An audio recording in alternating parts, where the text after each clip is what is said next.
ঢাকা 17 ও বগুড়া 6 আসনে তারেক রহমানের প্রার্থিতা চূড়ান্ত। বৈধতা পেলেন ডক্টর শফিকুর, নাহিদ, মান্না এবং পাটোয়ারি। ঢাকা 18 এই নির্বাচনে আমাকে প্রার্থী হিসেবে বৈধ ঘোষণা করার জন্য সেটাতে আমরা মনে করি নিরাপত্তার ঘাটতি রয়েছে, অর্থাৎ নিরাপত্তা নিয়ে আমরা শঙ্কিত রয়েছি। বাদ পড়লেন স্বতন্ত্র তাসনিম জারা ও জামায়াতে এনসিপির একাধিক হেভিওয়েট। আমি ঢাকা 9 স্বতন্ত্র প্রার্থী হিসেবে যে মনোনয়ন আবেদনপত্র দিয়েছিলাম সেটা আপাতত গৃহীত হয়নি, কিন্তু আমরা আপিল করব। আপিল করার প্রক্রিয়া আমরা ইতিমধ্যেই শুরু করেছি। 5 জানুয়ারি থেকে আপিল শুরু। ইলেকশনের একদিন দুদিন আগেও অনেক সময় আদালত অনেক প্রার্থিতা ফিরিয়ে দিয়েছেন।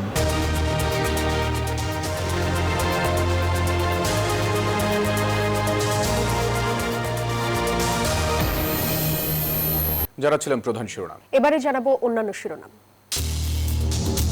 শোক, শ্রদ্ধা আর দোয়া ও প্রার্থনায় খালেদা জিয়াকে আজও স্মরণ। 4 দশকের কর্মগুণে খালেদা জিয়া হয়ে উঠেছিলেন রাজনৈতিক প্রতিষ্ঠান।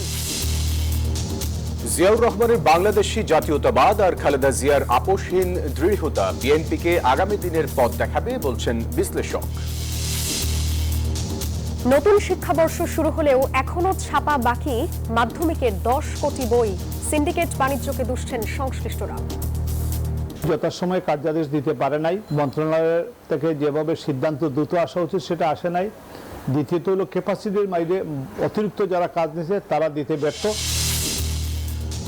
পর্দা উঠল বাণিজ্য মেলার। উদ্বোধন করলেন বাণিজ্য উপদেষ্টা। ক্রেতা দর্শনার্থীদের জন্য থাকছে টিকিটিং ব্যবস্থা।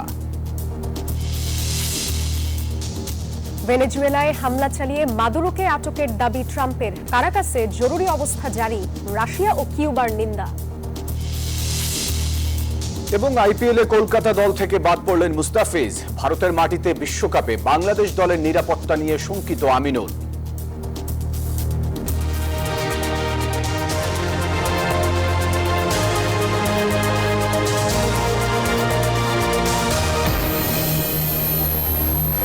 স্বাগত নিউজ 24 সংবাদে। সঙ্গে আমরা দুজন আছি, আমি জান্নাতুল সাদিয়া এবং আমি ফয়সাল মাহমুদ। দর্শক দেখছিলেন বিআরবি কেবলস সংবাদ শিরোনাম। এবার বিস্তারিত। কাল শেষ হচ্ছে মনোনয়নপত্র যাচাই বাছাই। এর মধ্যে বৈধতা পেয়েছেন বিএনপির ভারপ্রাপ্ত চেয়ারম্যান তারেক রহমান, মির্জা ফখরুল ইসলাম আলমগীর সহ বিএনপির অধিকাংশ নেতা। বাতিল হয়েছে স্বতন্ত্র প্রার্থী তাসনিম জারার মনোনয়ন। রাজশাহীর 6 আসনে 18 জনের প্রার্থিতা বাতিল হয়েছে। এছাড়াও সারা দেশে আরও অনেক প্রার্থীর মনোনয়ন বাতিল হয়েছে। তাদেরকে প্রার্থিতা ফিরে পেতে আবেদন করতে হবে।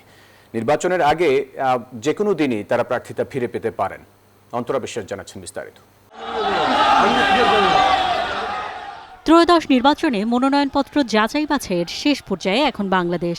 শনিবার বগুড়া 6 ও ঢাকা 17 এই 2 আসন থেকে মনোনয়ন বৈধ হয়েছে তারেক রহমানের। বগুড়ায় তার প্রতিদ্বন্দ্বী জামায়াতে ইসলামীর প্রার্থী আবিদুর রহমান সোহেল। ঠাকুরগাঁও 1 আসনে লড়বেন বিএনপির মহাসচিব মির্জা ফখরুল ইসলাম আলমগীর। পঞ্চগড় 1 আসনে বৈধতা পেয়েছেন এনসিপির প্রার্থী সার্জিস আলম। পঞ্চগড়ে একসাথে দেশ গড়ার অঙ্গীকার করেন বিএনপির প্রার্থী ব্যারিস্টার মোহাম্মদ নওশাদ জমির ও সার্জিস। জামায়াতে ইসলামীর আমির ডক্টর শফিকুর রহমান ঢাকা 15 আসনে বৈধতা পেয়ে প্রতিদ্বন্দ্বিতা করবেন বিএনপির শফিকুল ইসলাম খান মিল্টনের সাথে। ববি হাজ্জাজ ঢাকা 13 আসনে প্রতিদ্বন্দ্বিতা করবেন খেলাফতে মজলিসের মাওলানা মামুনুল হকের সাথে। বগুড়ায় বাদ পড়লেও ঢাকা 18 আসনে বৈধতা পান মাহমুদুর রহমান মান্না।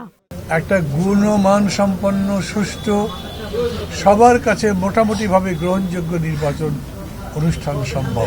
পারস্পরিক শ্রদ্ধা এবং সম্মানের ভিত্তিতে আমরা আমাদের এই কার্যক্রমগুলো সম্পন্ন করছি। সকল প্রার্থীর প্রতি তারা সমান আচরণ করছেন, তো এটা তো একটা বিরাট পরিবর্তন বটেই। এটাকে আমরা সাধুবাদ জানাই। ঢাকা 11 আসনে এনসিপির আহ্বায়ক নাহিদ ইসলামের মনোনয়ন বৈধতা পেয়েছে। তিনি লড়বেন বিএনপির প্রার্থী ডাক্তার এম.এ. কাইয়ুমের সাথে। এছাড়াও ঢাকা 6 আসন থেকে বিএনপির ইশরাক হোসেন, ঢাকা 1 আসন থেকে নাসিরুদ্দিন পাটোয়ারি বৈধতা পেয়েছেন। চট্টগ্রাম 5 আসনে জাতীয় পার্টির আনিসুল ইসলাম মাহমুদ চৌধুরীর প্রার্থিতা বাতিল হয়। তবে মনোনয়ন বাতিল হয়েছে ঢাকা 9 আসনের স্বতন্ত্র প্রার্থী তাসনিম জারার। আমরা আপিল করব। আপিল করার প্রক্রিয়া আমরা ইতিমধ্যেই শুরু করেছি। আমরা আল্লাহর দরবারে শুকরিয়া আদায় করি যে আমরা একটি গণতান্ত্রিক পথে উত্তরণ করতে যাচ্ছি। রাজশাহীর 6 আসনে 38 প্রার্থীর মধ্যে 18 জনই বাদ পড়েছেন। স্থগিত করা হয়েছে একজনের। খুলনা 4 আসনে স্বতন্ত্র প্রার্থী আজমল হোসেনের মনোনয়নপত্র বাতিল হয়েছে। বরিশালে 4 প্রার্থীর হয়েছে মনোনয়ন বাতিল, স্থগিত হয়েছে 8 জনের। এদিকে চট্টগ্রামের 16টি আসনের মধ্যে 10টি আসনে মনোনয়ন যাচাই বাছাই শেষ। মনোনয়নপত্রে অসঙ্গতি পাওয়ায় 19 জনের প্রার্থিতা বাতিল হয়। যাদের প্রার্থিতা বাতিল হয়েছে তাদেরকে 5 থেকে 9 জানুয়ারির মধ্যে আপিল করতে হবে। আপিল নিষ্পত্তি 10 থেকে 18 জানুয়ারি। প্রার্থিতা প্রত্যাহারের শেষ তারিখ 20 জানুয়ারি। যে আমরা যেটা অতীতেও দেখেছি যে ইলেকশনের একদিন দুদিন আগেও অনেক সময় আদালত অনেক প্রার্থিতা ফিরিয়ে দিয়েছেন, তাকে বৈধ হিসাবে ঘোষণা করেছেন। দ্বাদশ জাতীয় নির্বাচনে প্রার্থিতা ফিরে পেতে হাইকোর্টে অন্তত 84টি আবেদন পড়েছিল। প্রার্থিতা ফিরে পান অন্তত 15 জন। অন্তরা বিশ্বাস, নিউজ 24, ঢাকা। দিনাজপুর 3 ও দিনাজপুর 4 এই 2 আসনের 14 জন প্রার্থীর মনোনয়নপত্র যাচাই বাছাই শেষে 12 জনের মনোনয়নপত্র বৈধ ঘোষণা করা হয়েছে। এদিকে বিএনপির চেয়ারপারসন বেগম খালেদা জিয়ার দাখিলকৃত মনোনয়নপত্র গণপ্রতিনিধিত্ব আদেশ 1972-এর 14-এর 4 ধারা অনুযায়ী স্থগিত করা হয়েছে। গোপালগঞ্জের 3টি আসনে 12 জনের মনোনয়নপত্র বাতিল এবং 2 জনের স্থগিত করা হয়েছে। লালমনিরহাটের 3টি আসনে 4 জনের মনোনয়ন বাতিল করা হয়েছে। পিরোজপুরের 3টি সংসদীয় আসনে বাছাই শেষে 11 জনকে বৈধ ঘোষণা করা হয়েছে। এর মধ্যে 3টি মনোনয়নপত্র বাতিল করা হয়েছে এবং 2টি স্থগিত রাখা হয়েছে। কুমিল্লা 11টি আসনে মোট 31 জনের মনোনয়ন বাতিল করা হয়েছে। সুনামগঞ্জের 5টি আসনে 13 জনের মনোনয়নপত্র বাতিল করা হয়েছে। নারায়ণগঞ্জের 5টি আসনে 16 জন প্রার্থীর মনোনয়নপত্র বাতিল এবং 4 জনের স্থগিত করা হয়। 197 গাজীপুর 4 এবং 198 গাজীপুর 5, এই 5টি আসনে মোট 53 জন প্রার্থী মোট আসলে 54টি মনোনয়নপত্র দাখিল করেছিলেন। তার মধ্যে একজন প্রার্থী 2টি মনোনয়নপত্র দাখিল করেছে, একই আসনে মনোনয়নপত্র দাখিল করেছিলেন।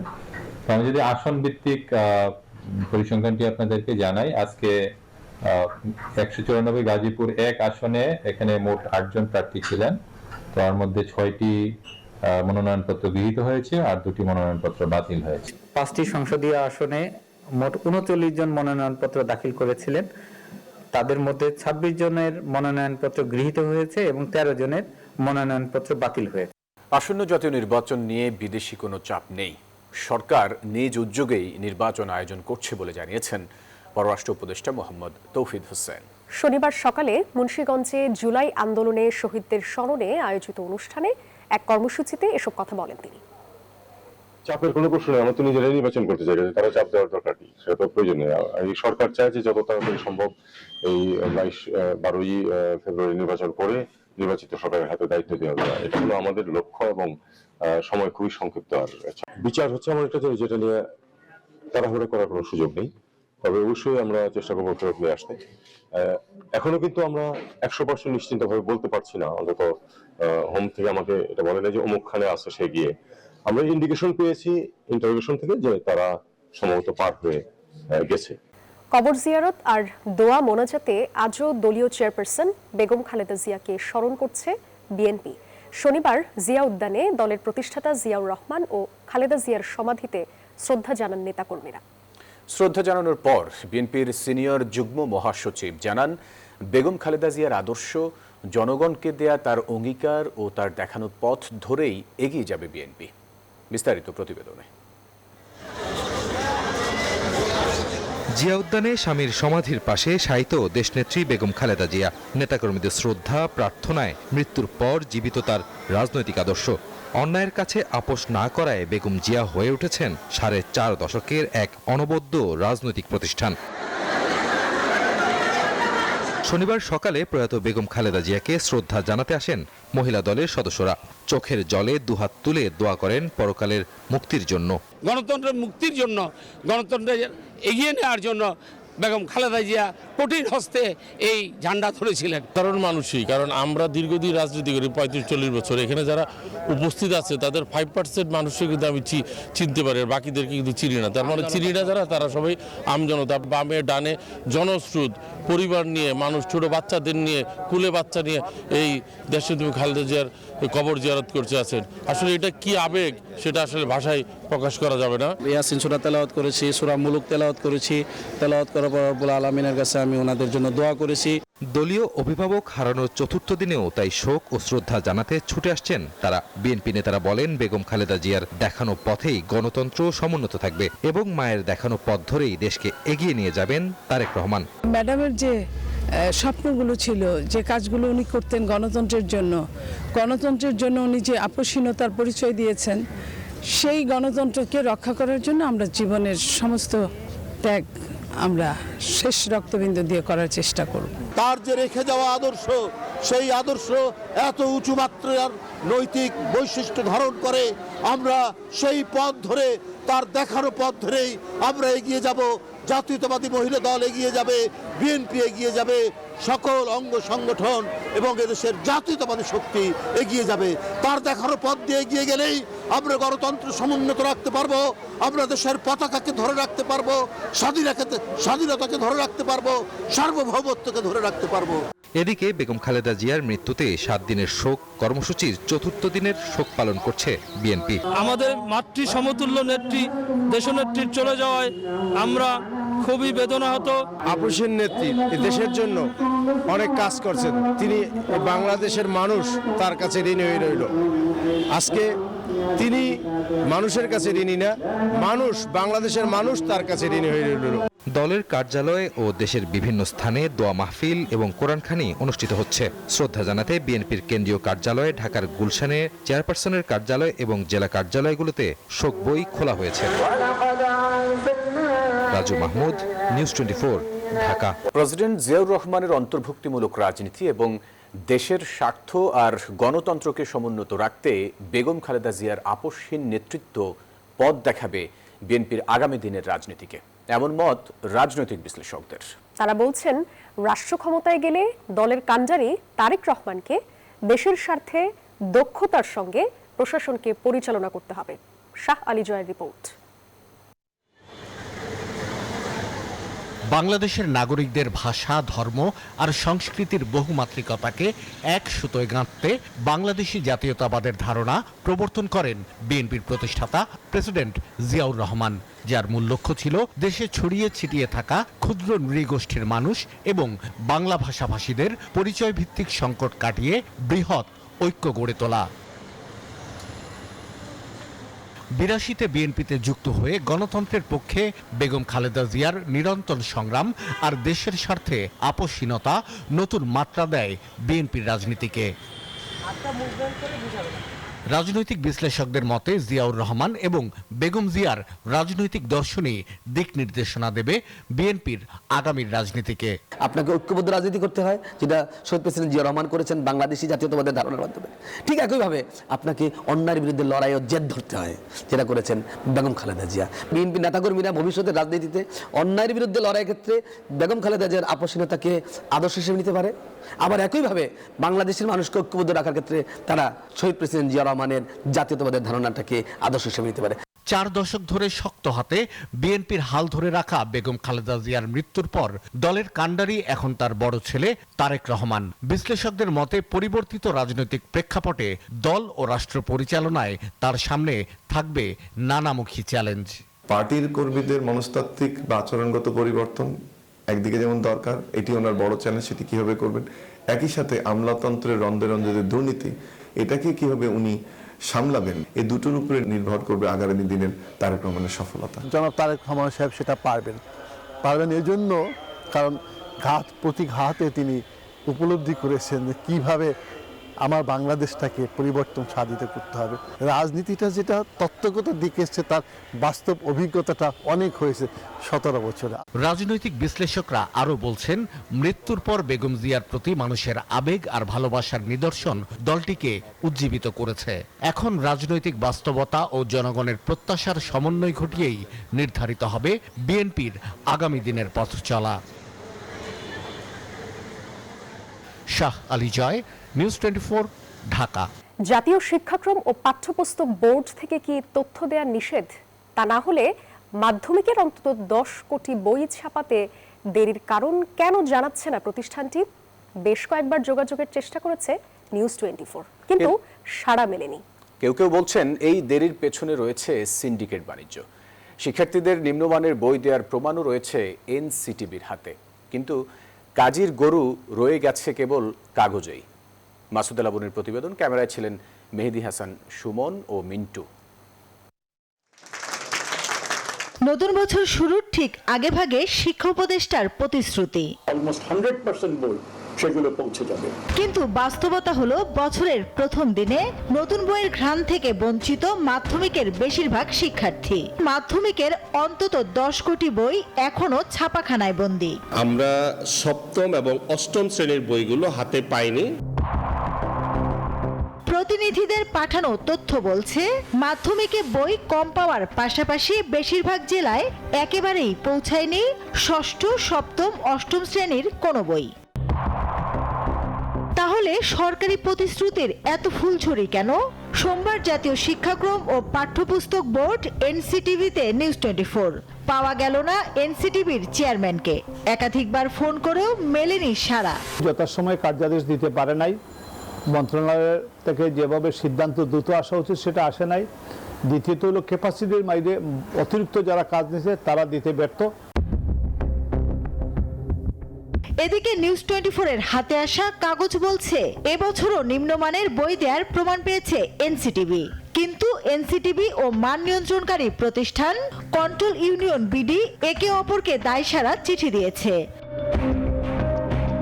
এরকম কোনো বই যায়নি আমরা জানার মতে, কোনোভাবে যেও থাকে লুকোয় দিয়ে থাকে, পলায় দিয়ে থাকে, এরপরে একটা সামনে বই সরবরাহে যুক্ত একজন জানালেন এনসিটিভি থেকে তথ্য দেয়া নিষেধ। থেকে তথ্য দেওয়ার নিষেধ, সারা বাংলাদেশ শতভাগ বই পাবে না। এছাড়াও গত বছর 64 জেলায় নিম্নমানের বই পায় 30%, কিন্তু তাদের বিরুদ্ধেও নেওয়া হয়নি কোনো ব্যবস্থা। এবার এখনো মাধ্যমিকের অন্তত 10 কোটি বই ছাপানো বাকি।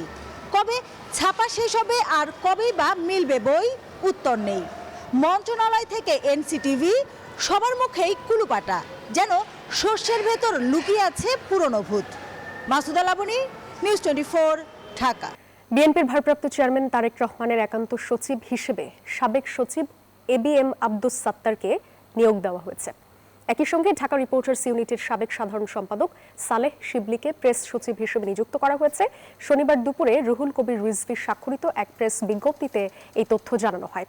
ABM আব্দুস সাত্তার এর আগে বিএনপি চেয়ারপারসন বেগম খালেদা জিয়ার একান্ত সচিব এবং সালেহ শিবলি দলের ভারপ্রাপ্ত চেয়ারম্যান তারেক রহমানের প্রেস সহ গুরুত্বপূর্ণ দায়িত্ব পালন করে আসছেন। গত 25 ডিসেম্বর যুক্তরাজ্য থেকে একই বিমানে দেশে ফেরেন সালেহ শিবলি। নিজের প্রস্তাবক ও সমর্থককে প্রকাশ্যে অপহরণের অভিযোগ করেছেন জাতীয় পার্টির একাংশের চেয়ারম্যান ব্যারিস্টার আনিসুল ইসলাম মাহমুদ। শনিবার বিকেলে নিজ বাসায় এক জরুরি সংবাদ সম্মেলনে এই কথা বলেন তিনি। যদি আমাদের প্রতীক হয়ে যায়, যদি আমরা দেখি যে পরিবেশ বদলিয়েছে এবং অনুকূলে আছে, তাহলে আমরা নিশ্চয়ই নির্বাচন করব। সশস্ত্র রোহিঙ্গা গোষ্ঠী RSO নিয়ে অনুসন্ধানী প্রতিবেদনের জন্য বর্ষসেরা ক্রাইম রিপোর্টারের পুরস্কার জিতলেন নিউজ 24-এর সিনিয়র রিপোর্টার নাইম আল জিকো। অপরাধ ও অনুসন্ধানী ক্যাটাগরিতে দেয়া এই পুরস্কার তুলে দেন DMP commissioner Sheikh Sajjad Ali. Automatic rifle AK-47 সহ LMG রয়েছে, M2 রয়েছে। নিজ মাতৃভূমিতে ফেরা নিশ্চিতে বাংলাদেশের সীমান্তের ওপারে কিভাবে সংগঠিত হচ্ছে মিয়ানমারের রোহিঙ্গাদের সশস্ত্র সংগঠন রোহিঙ্গা সলিডারিটি অর্গানাইজেশন বা RSO, এ নিয়ে অনুসন্ধানী প্রতিবেদন করে নিউজ 24 টেলিভিশন। পাহাড়ের গহীন অরণ্য পেরিয়ে সীমান্তের ওপারে RSOর গোপন আস্তানায় পৌঁছে যান সিনিয়র রিপোর্টার নাইম আল জিকো। প্রতিবেদনটিতে তাদের উদ্দেশ্য, লক্ষ্য ও কার্যক্রম তুলে ধরা হয়। সব উপজাতি আরকানে যুদ্ধ করতেছে আমাদের বিরুদ্ধে। নিউজ 24-এ সম্প্রচারিত সংবাদটি 2025 সালের অপরাধ বিষয়ক সাংবাদিকদের সংগঠন ক্রাবের বর্ষসেরা প্রতিবেদন নির্বাচিত হয়। শনিবার ডিআরইউ মিলনায়তনে আনুষ্ঠানিকভাবে অপরাধ ও অনুসন্ধান ক্যাটাগরিতে নাইম আল জিকুর হাতে বেস্ট রিপোর্টিং অ্যাওয়ার্ড তুলে দেন ডিএমপি কমিশনার শেখ সাজ্জাদ আলী। পুরস্কার পেয়ে খুবই ভালো লাগছে। প্রথম কথা হচ্ছে যে প্রাপ্তি সবসময়, স্বীকৃতি সবসময় ভালো লাগে। Crime reporters association association best রিপোর্টিংয়ের জন্য স্বীকৃতি দিল, সেটা সামনে আরও ভালো কাজ করার জন্য অনুপ্রেরণা যোগাবে। এ সময় আরো কয়েকটি ক্যাটাগরিতে পুরস্কার দেওয়া হয়। পুরস্কার বিজয়ীরা জানান, এমন পুরস্কার তাদের ভবিষ্যতে কাজের ক্ষেত্রে অনুপ্রেরণা যোগাবে।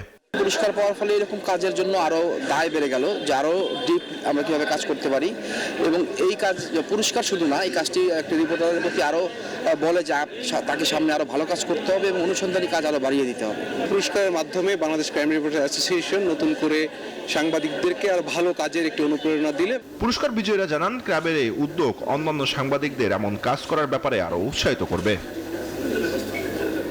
জুবায়ের সানি, নিউজ 24, ঢাকা। পর্দা উঠল ঢাকা আন্তর্জাতিক বাণিজ্য মেলার 30তম আসরের। শনিবার পূর্বাচলে বাংলাদেশ চায়না ফ্রেন্ডশিপ এক্সিবিশন সেন্টারে মেলার উদ্বোধন করেন বাণিজ্য উপদেষ্টা শেখ বশির উদ্দিন। এ সময় তিনি বলেন, স্থানীয় উদ্যোক্তাদের সঙ্গে বিনিয়োগকারীদের সংযোগ স্থাপনে কাজ করে যাচ্ছে সরকার। এবছর পেপার ও প্যাকেজিংকে প্রোডাক্ট অব দ্য ইয়ার ঘোষণা করা হয়েছে।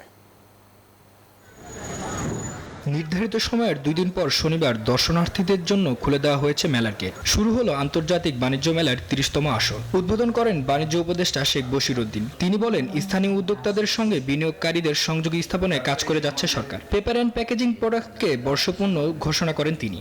দেশের রপ্তানি পণ্য বহুমুখীকরণের পদক্ষেপ হিসেবে সরকার নানামুখী কর্মসূচি বাস্তবায়ন করে চলেছে। এর মধ্যে রপ্তানিতে অবদান ও সম্ভাবনার বিষয় বিবেচনাক্রমে বিভিন্ন পণ্য খাতকে যথাক্রমে সর্বোচ্চ অগ্রাধিকার খাত ও বিশেষ অগ্রাধিকার খাত হিসেবে ঘোষণা করা হয়। বাংলাদেশ, ভারত, পাকিস্তান সহ 6টি দেশের 327টি প্রতিষ্ঠান মেলায় অংশ নিচ্ছে। দেশি বিদেশি বস্ত্র, কার্পেট, পাটজাত ও চামড়াজাত পণ্য, স্টেশনারি, গৃহস্থলী পণ্যের পসরা সাজিয়ে বসেছে বিক্রেতারা। উদ্বোধনের পরপরই মেলায় আসতে থাকে ক্রেতা দর্শনার্থীরা। একটু লোকজন কম, তবে হ্যাঁ আমরা আশা করতেছি যে বিকাল নাগাদ একটা জনসমাগম পাবো। আমরা তো সব সময় আমরা প্রিপারেশন নিয়ে আসি যে একটা ভালো সেল করার জন্য আর কি। তো আমাদের গত বছরও মোটামুটি ভালো হচ্ছে, তো এবারও আশা করি যে এর থেকে একটু ভালো কিছু করার জন্য আর কি। বিক্রেতারা বলছে, এবারের মেলায় ক্রেতা সমাগম অন্য বছরের তুলনায় বেশি, তাই ভালো ব্যবসার আশা করছেন তারা। অনেকগুলো স্টল থেকে শুরু করে মানুষ যেসব জিনিস দেখতে পছন্দ করে, চাহিদা সংসারে কাজে লাগে এবং জানার যে বিষয়গুলো, আইটি সেক্টর সহ অনেক বিষয়ই কিন্তু এবার মেলায় স্থান পেয়েছে। স্টলের যে বিন্যাসগুলো, সেই বিন্যাসগুলো আগের তুলনায় অনেক বেশি স্ট্রাকচার্ড এবং এটা সহজে খুঁজে পাওয়া যায়। মেলায় প্রাপ্তবয়স্কদের জন্য টিকিটের মূল্য 50 টাকা এবং 12 বছরের কম বয়সীর জন্য 25 টাকা। তবে মুক্তিযুদ্ধ, প্রতিবন্ধী ও জুলাই আহতগণ তাদের কার্ড প্রদর্শনপূর্বক বিনামূল্যে মেলায় প্রবেশ করতে পারবেন। মামুন ইসলাম, নিউজ 24, ঢাকা। এবার জেরুসালেম নির্বাচনের পথে।